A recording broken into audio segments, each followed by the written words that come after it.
Okay, so happy to be here today. Welcome to everyone. I'd like to spend a few minutes with you to talk about something that is familiar to me and important to me, and that I hope can become useful to you. The talk is really called Infrastructure for Impact. We've been spending a little bit of time this afternoon thinking about this idea of ideas to impact. And the goal of my talk is to ask you to begin to insert into that conversation, ideas to impact, something about infrastructure. And I'm going to ask you to think with me about what is infrastructure, why it matters, and so on. The kind of orienting question, I think, in my own research is how do large distributed spaces get organized? So markets and industries. I'm not an economist, I'm an economic sociologist, but I'm interested in how big spaces of the world become organized. I think that's also a question that touches on issues around institutions, around innovation, and around infrastructure. And so that's the spirit. I'm going to offer you a couple of examples, talk about each of them briefly. 3 examples, 3 cases, if you will, that come out of the nexus of energy, electricity, and power. Then I'm going to ask you to reflect with me on how we can think about infrastructure in some new ways. So this is kind of the spirit of the conversation. The first is a set of examples I think are familiar to people, many people in the room.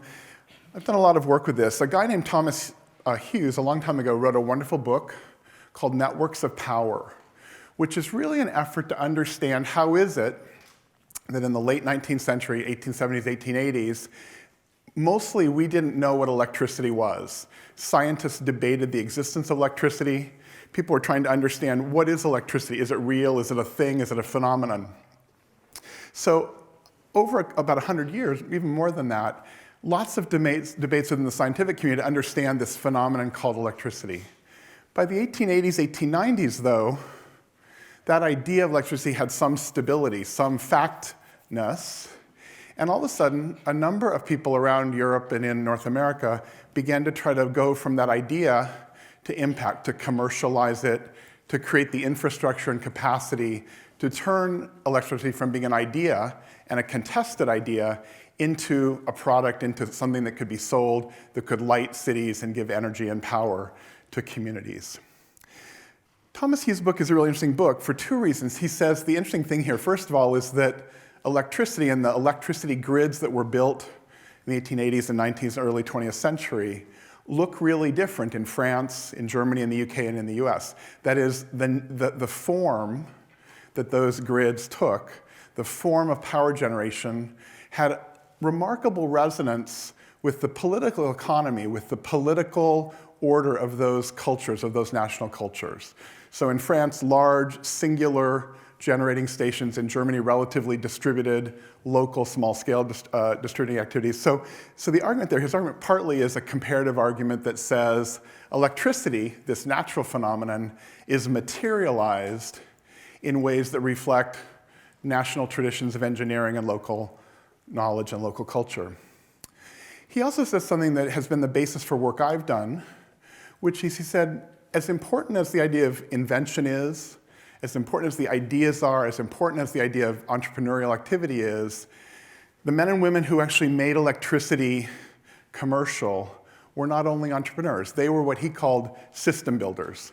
And that's an idea I'd like you to entertain for the next few minutes. For him, system builders are people who actually may well have an idea, they may start with some kind of a vision of what's possible, but they're the people that actually coalesce that idea into practice, into impact. And they do that typically not on their own. They do that typically by moving across legacy, incumbent arenas of activity. They network, they create ties. They invent new kinds of solutions, they invent new models to do that. And importantly, Hughes says that work of building these systems typically and often necessarily involves destroying legacy or alternative systems. So for him, system building is as much an activity of unbuilding legacy, capacity, and infrastructure. I want you to hold on to that idea for a minute.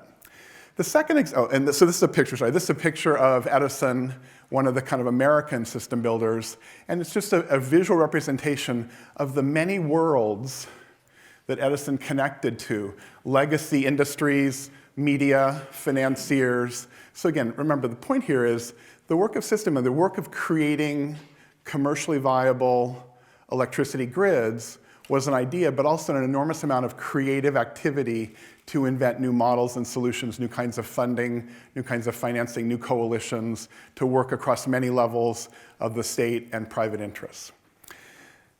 This next example, another author, Phil Selznick, wrote thoughtfully and vividly in the late 1940s about the Tennessee Valley Authority, another US experiment that was an effort to bring electricity to the rural poor. The TVA was a contested and interesting program, and Selznick's book became the foundation for the world I work in, organizational and institutional sociology. And in that book, Selznick said, what's interesting about the TVA and the effort, again, to take an idea, materialize it in large physical technology, and to bring that to then deliver to the poor of Appalachia, the kind of rural poor of the US. That work was an idea, but it was also infrastructure. But importantly, he said, the wisdom, the lesson of the TVA was to really pay attention to institutional politics. How do you begin to mobilize and assemble the actors and coalitions you need? And also another idea that's become, I think, familiar to most of us, the idea of unintended consequences. His idea was that in understanding the TVA and the political constituencies, the coalitions, and really the wider field of organizational activity, we begin to pay attention to people's intentions and then how those intentions cascade out across incumbent political arrangements, incumbent institutional infrastructure, incumbent activities. And so unintended consequences, you may intend something, but the work of that intention often becomes transformed because of the context you're in. So his contribution, I think, for us was to really understand something about kind of the complex context in which activity happens. The third example here that you see on the screen is an example, a recent set of alums from here at Saïd have begun to embark on something also imaginative and also remarkable. Their aspiration is to bring electricity at the village level throughout Tanzania and over time across the continent of Africa. These colleagues, these recent alums, are like many of our alums. They're working in various parts of Africa and other parts of the world.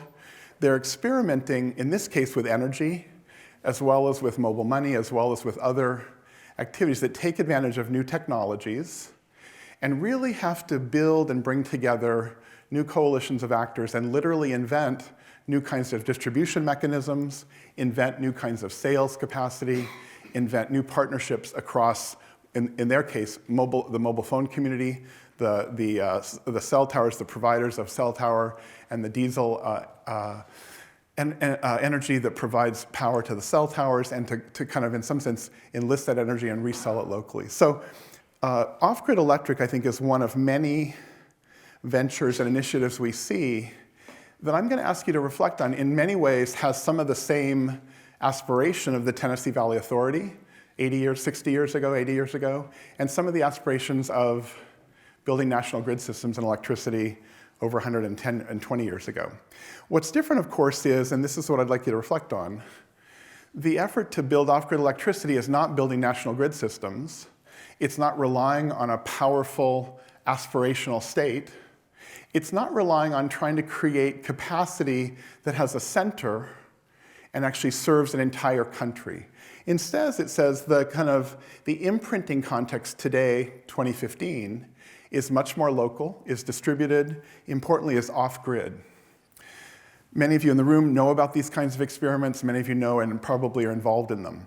I mentioned this to kind of bring us up to date to say, what I'm asking you to think about here is, it's never the technology alone.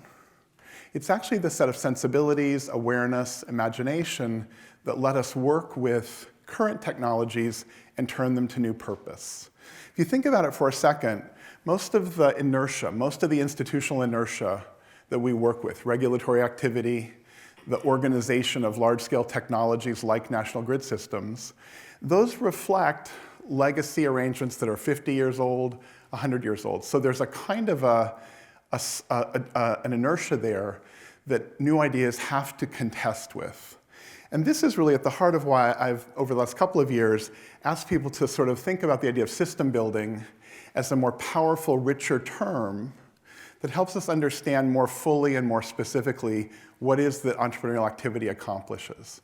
So in a sense, as I've said in some other settings, I think the word entrepreneurship is powerful, but may well be contaminated. It may be too restricted.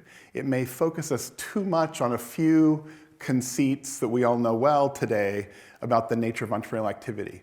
I think the idea of system building forces us to think about what's the incumbent system, how do you co-opt or move beyond that system. It forces us to think about the kind of impact we intend, and it also forces us to think about infrastructure. In the time I have left, I want to ask you to think a little bit about that word infrastructure. Everyone in this room knows that if you read The Economist, read The Guardian, over the next 20 years, the world's going to invest trillions and trillions of dollars US in building infrastructure. What does that mean? It means dams and highways, often electricity, often electrical activity. It may mean, in some cases, schooling and healthcare activities. But that idea of infrastructure, like many questions around innovation, is still, I think, unhelpfully linked too automatically to technology, and too incompletely to a fuller understanding of culture, meaning, belief systems, and available models. In the quotes up here on the board, I borrowed from a colleague, a couple of different colleagues, who have tried to get us to start thinking about that important recoupling of meaning, culture, models, and ideas to pure technology. So the top quotes are really about, let me just read them for you. The idea here says, a key issue in the smart grid debate is how we create an intelligent infrastructure for sustainable use of resources. For smart grid, buildings, vehicles, and computing, we can't just focus on whiz-bang widgets. Rather, we need to invest and to investigate cultural infrastructure that will enable us to create, deploy, and scale up innovations. Shapiro goes on to say, this is really about understanding mindsets, belief systems. It's coupling all the kind of soft stuff, all of the social insights, the social institutions, to what is arguably the more available, materially manageable notion of infrastructure. So in the work I'm doing these days, I'm really trying to dig into these notions of belief systems, cultural models, that in a sense, channel what we think is important and how to act.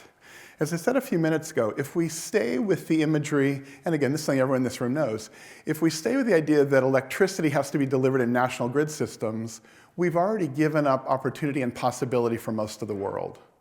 If we say, oh, off-grid is the way to go, I think that's really uncharted space.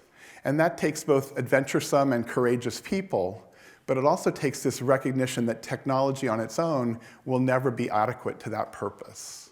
And that we instead have to begin to invest in a common language, in vocabulary, in shared experiences, and in knowledge that goes along with and complements and extends the pure material infrastructure. This slide is an effort to do something else I'm also thinking about more and more, and many of you in this room are doing the same thing.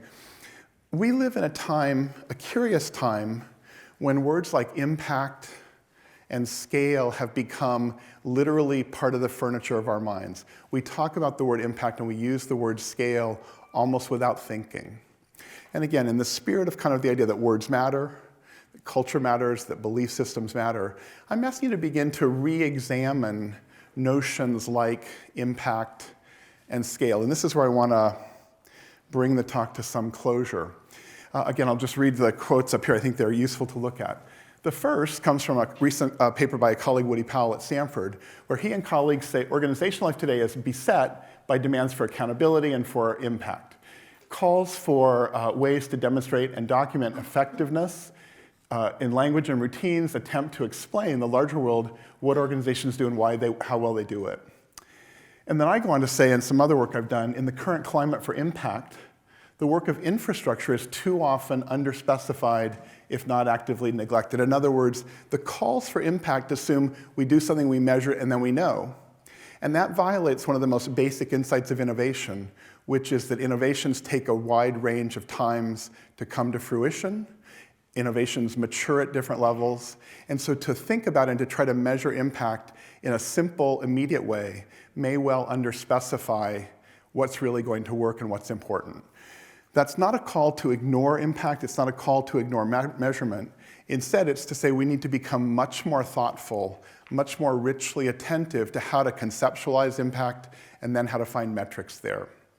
I think the core insight in this is really, I think what I'll end with, which is to say, words matter for worlds. I'm going to slip to that slide. Words matter for worlds.